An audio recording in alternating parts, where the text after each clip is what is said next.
तुर्तास ही सविस्तर माहिती दिल्याबद्दल।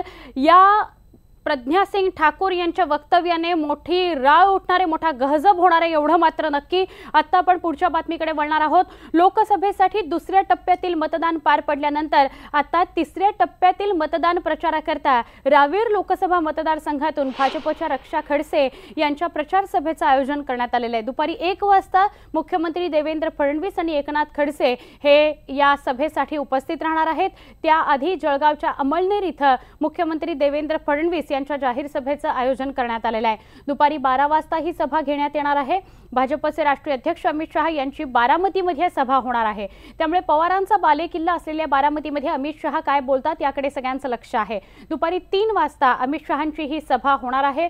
आज शिवसेना पक्षप्रमुख उद्धव ठाकरे हे औरंगाबादमध्ये असणार आहेत। संध्याकाळी 7 वाजता त्यांच्या जाहीर सभेचं आयोजन करण्यात आलेलं आहे। शिवसेनेचे विद्यमान खासदार चंद्रकांत खैरे यांच्याकरता या प्रचार सभेचं आयोजन केलं गेलेलं आहे।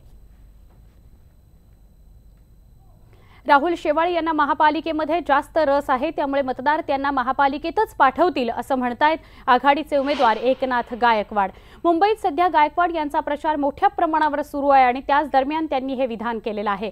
गेल्या वेळी मोदींची लाट होती, मात्र आता मोदी राष्ट्रवादावरून जातीयवादावर आलेले आहेत अशी टीका सुद्धा गायकवाड यांनी यावेळी केली। इतकंच नव्हे तर मोदींच्या मागासवर्गीय जातीवरूनही त्यांनी सवाल उपस्थित केला। स्पर्धेबाबत बोलायचं झालं तर गेल्या प्रतिस्पर्धी जे होते ते केवळ मोदीच्या लाटेमध्ये आले होते। आता मोदी लाट नाही आहे, मोदी लाट ओसरलेली आहे।